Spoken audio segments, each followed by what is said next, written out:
I can't be canceled, there's no way that you can stop me. I'm fully independent, there's no label who can drop me. Y'all been starting rumors, let me help you with some. Yeah. Y'all can't cancel me, my life is scandal free. There ain't no sponsors taking losses cause the brand is me. My hands are clean, my family and my fans agree. Y'all can't cancel me for facts because you're mad and weak. How's a man say I'm clickbait if he gonna use this face to get clicks on his page? Y'all hypocrites are made. But I ain't tripping about these bullies, it ain't 6th grade. Go ahead and diss me trying to sell a couple mixtapes. I am not playing it safe, I said what I said, it is what it is. I don't care if you mad at me, okay? Go ahead and change the channel. Don't waste your time trying to cancel me, okay? They love me cause they know that I'm it. Say what you want, I guess it is what it is. Haters can talk, but they can't cancel the kid. Go ahead and go off, try and say this is it. Aaron Tuttle here. It's storm season in Oklahoma, and with that comes torrential rain, high winds, and hail. To protect your home and your family from these threats, the one roofing company you should trust is Ferguson Roof Systems. They've been providing the best in roofing services for nearly half a century. Ferguson is Oklahoma's full-service roofing company, certified with an A+ Better Business Bureau rating and a 5-star rating on Google. And with Ferguson now offering Class 4 impact-resistant shingles, now is the time to trust them with your home's roof. Get started today at FergusonRoofSystems.com.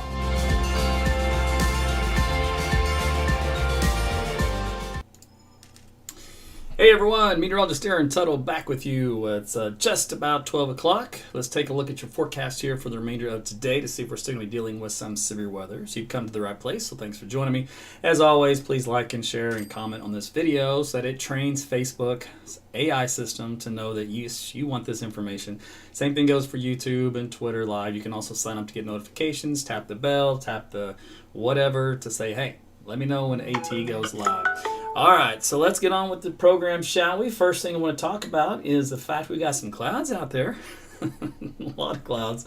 We had some sun this morning coming through. We did have some rain last night, by the way. But we've already got some new showers. It might even get a little bit of thunder out of it here the next hour or two. Let's take a look at the radar view. And you will see that we've got some stuff right along the I-35 corridor here. And actually it looks like one little tiny report of some pea-sized hail. Look at that, PEA. That's P, 1/4 inch in diameter. So that was reported out here, just this little shower west of Guthrie. Up around Orlando and Perry, some other little heavier showers and a couple of thunderstorms. I do see some lightning strikes up here for Ponca City up around Blackwell. That little heavier core up there. She'll probably get some small hail out of that one as well.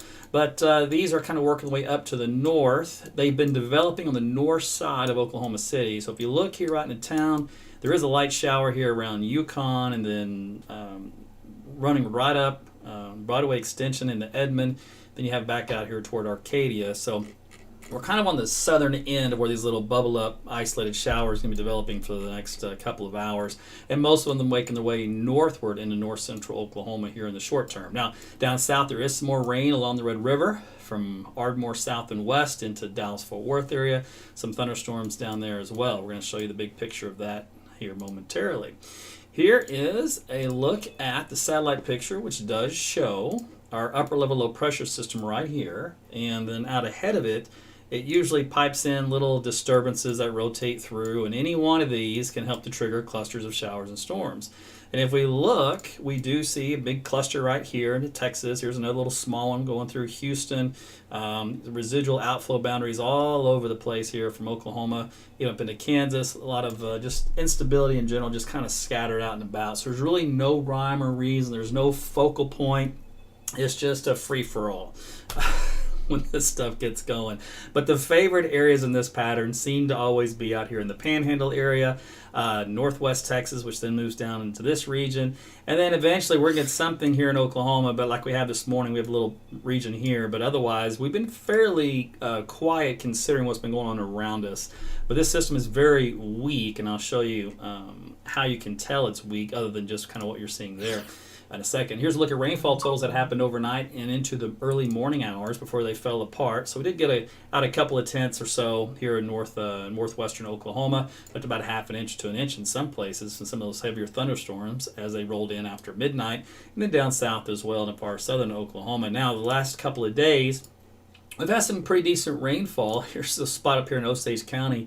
This is 5 inches of rainfall. Remember a couple of days ago I showed you how the models are trying to pinpoint these little isolated areas that'll see 6, 7, 8 inches of rain. There was a couple of times they even showed up to near a foot.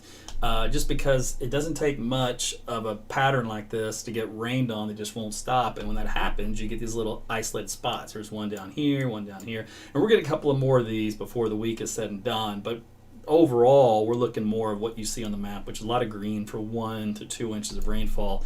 That'll get heavier down here in southern Oklahoma for all is said and done as well. Okay, so that takes into the next graphic. This is from the National Weather Service, which does indicate flash flood risk remains down here in southern and southeastern Oklahoma. We're kind of on the better, northern fringe of it here in Oklahoma City. The trend has been to kind of push that a little bit more south with each passing day.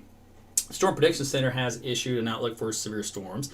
This is the outlook overall here in Texas as far as the slight risk goes. It barely nudges in Oklahoma. Here's the tornado threat. This is what they call a 2% ring, which basically means there's no way to tell you if there's going to be one or not. It's just going to be, there could be one somewhere in this area as a freak occurrence.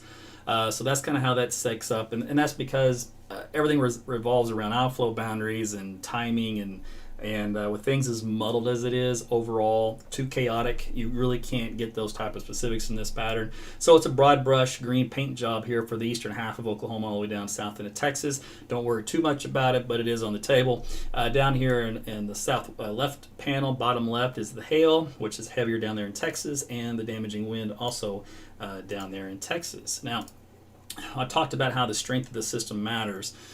So this is the upper level low pressure system up here across New Mexico. And what we're looking at is the 500 millibar jet stream flow that comes out of the southwest. What you need is winds, like in other words, speed. So this little patch here in purple is wind speeds. These are actually the kind of stuff you need to get some good severe thunderstorms. Well, as we put this into motion, that'll move through North Texas this afternoon into southeastern Oklahoma. Hence, the better risk of severe storms is forecasted from the Storm Prediction Center. So you say, okay, that makes sense, right? Now, as this thing moves off, remember last night I was telling you the storm is kind of weakening? So this is Wednesday morning, same kind of area, moves up here in eastern Oklahoma for Wednesday morning, but those big bright colors are pretty much evaporating here, and in its place, there's just not a lot of wind. And look how it just kind of lifts up and disappears as we head into Thursday.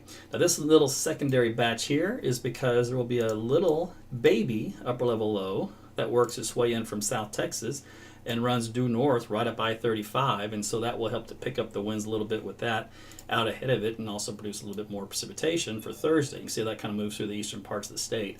But the main upper low out here to the west, this guy, it just normally we would see this blue, purple, and magenta, purple color, whatever. We would see it over a large area like this, and maybe even out to like this, and we're just not seeing it, which means this system is very weak, which is why you really can't get a whole lot in the way of tornado activity, which is totally fine by me. All right, let's take a look also what happens when you get these thunderstorm complexes that occur, and it's the dew point value. So you do need those juicy dews in the 70s. Well, that's in the purple shading. That's down here along the Gulf of Mexico, where it's pretty much been all spring long, with an exception of a day or two.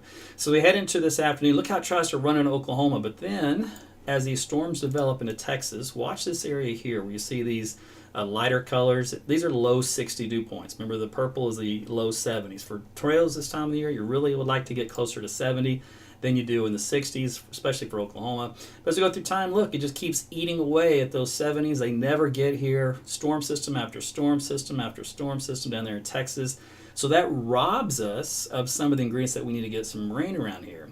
Now, by Thursday, with that upper level low that kind of works its way out of Texas northward, it's going to pull some of this better moisture in the atmosphere into Oklahoma by the end of the week. So hopefully a little bit better shot at some rainfall with that as we go through time. So let's take a look at the rainfall. Speaking of, we'll zoom into the Oklahoma region first, and we'll load that up for you so you can see how things, in theory, will progress for the remainder of this afternoon, and as far as severe weather and all that kind of stuff. All right, so we've got, let me put this up so you can see the time. So the time on the clock will be right up here at the northwest. It says 11 a.m. Central Time. All right, now we step through. We got those little showers down south on the Red River. The model is a little late to the party. It finally picks up on the fact there's some storms out there in north central Oklahoma. Models don't do very well in these type of setups, I'm afraid. As we head into 2 o'clock, so you still see it's a couple hours late, but it's got the idea of these little bubble up, pop up showers and a couple of thunderstorms here over the northern parts of Oklahoma. It's kind of scattered, so anywhere is fair game. There's not one's favorite area over another, so to speak. And as we head to 5 o'clock, there's some stuff in southeast Oklahoma. This looks pretty strong. You're likely to get a bit of hail out of that. Forecast soundings in this area, by the way, we'll go ahead and plot one for you guys here on McAllister. Mostly linear out of the south. It means heavy rainmaker. With the instability, let's see. It's going to struggle to get some big hail. It should be mainly small hail. Algorithm suggests about 1 inch in diameter. So that's kind of borderline severe, but also some damaging winds. It could be possible up around 60 miles an hour. So that kind of fits the storm prediction criteria. Let's go with, here's 7 o'clock in the evening. Again, some leftover stuff up here in northern Oklahoma, so you guys will finally get some rain out of this system if you haven't gotten enough already. And then as we head into the 10 o'clock and 11 o'clock hour, we're starting to see the indications by midnight of some storms bubbling up here in the southern parts of the state, trying to move northward. And then we've got this new band out here in the southwest Oklahoma. And if you look at the forecast sounding out in front of that stuff for midnight hours, wind shears mostly out of the west-southwest, very weak, 5 to 10 knots. So it's going to be basically rain, borderline severe maybe early on before midnight, but that's about it. As we head into, let's go further in time. There's 1 o'clock, 2 o'clock, 3 o'clock in the morning. It's more of those elevated thunderstorms that try to get going in a scattered fashion. So overnight tonight, you might hear a little bit of rumble of thunder. Might get some pea-sized hail out of it, brief heavy rain. And that continues up to about 4 o'clock in the morning, and then this model stops on this time frame, but it continues as we go into the early morning hours east, and then we get kind of quiet again for Wednesday, and then we have to wait for the afternoon to get some storms back in here again. So let me fast forward to Wednesday. So there's Wednesday 2 o'clock in the afternoon. There's 6 o'clock. It had the first round of storms in prior model data and other model data. So let me go back here. I'm going to show you this. So Wednesday, it has this cluster out here that moves in early, around by lunchtime. Well, other models have it continuing to move to the east. This one actually has it dying out, but I will warn you, this model's going back and forth. It's no better than the others. None of them are any good. So trying to get too specific isn't going to do me any good, and it's not going to do you any favors. So we head into Wednesday evening, though. We got more storms out here in western Oklahoma regardless, and those kind of affect you guys out there, but they don't move much because that's closer to the center of that weak upper level low as it's moving away and moving out of Oklahoma. So it takes its influence along with it. And then on Thursday, there's that little bit of rain signal starting to show up in the model data for that upper level low that's moving on in. It's not very strong right now, but it's still early, so that could change. But there's a little disturbance and that extra moisture, so hopefully we'll get a little bit more out of that for those folks that need the rain. Those that don't, obviously, hope that you don't get it. Hope that you've had enough. All right, so that is a look at all of that stuff. Let's see. I'll go ahead and take a look at the tech model just to see. It just now is coming in, so I haven't gotten a good chance to analyze if it's on the right path. But it's got the bubbling of those little isolated showers and thunderstorms here in central Oklahoma for this afternoon. So that part, it's on the right idea. And then it's got the stronger storms down here along the Red River in southeast Oklahoma, looks like this evening. And then there's some stuff developing out southwest a little bit. So it's got the good idea. We're kind of in the mode of just some isolated stuff here to widely scattered over central northern Oklahoma. Otherwise, secondary areas along the Red River and in southeast Oklahoma. Then finally, the third area will be out in western and southwest Oklahoma late in the day, in the evening hours, and moving on in. And then overnight, we should get bubbling up some more. Temperatures. Over the next several days, we're going to stay in the 70s to low 80s. Overnight lows stay in the 60s. So this has been pretty consistent. So if you watched my lives the last few days, stop, Alexa. By the way, Alexa, stop. I honestly don't know what triggers that thing. Anyway, annoying. Go away. But we haven't really seen these temperatures change much if you've watched me the last few days. So we're kind of in that pattern of consistency, at least, as far as fluctuations go. I did show you this day here might be quite a bit warmer, Friday the May 28th. We looked at long term just for fun because it's way out there, so it's been doing this wishy-washy stuff. But As we head into Saturday, where there are indications that a very strong cold front comes in for that Memorial Day weekend, and then we warm things back up as it kind of falls apart. So it's like a one-day shot of cooler, cloudier weather. Then we moderate a bit. And there was a couple of isolated storm signals in there, especially across the northern parts of the state, but nothing crazy or strong at this point. So I'll continue to watch that for you to see if that changes. Meanwhile, that is it, my friends. That is a quick and dirty 10-minute recap of what you can expect here for the remainder of today, tonight, and tomorrow, and we'll go from there. So thanks for watching. Be sure you like and share this video again. Make sure you get my weather app. It's called AT's Weather to Go. And if you like anything that I produce here on the content creator side, be sure to support me in this channel. You can visit all the information on the description below. Right down. Just tap your little mouse or your little finger, and you can see where you can either support me, either when it comes to t-shirts or joining my Facebook fan subscriptions or whatever else you want to do. All right, you guys have a great rest of your Tuesday. We'll talk again soon. Take care.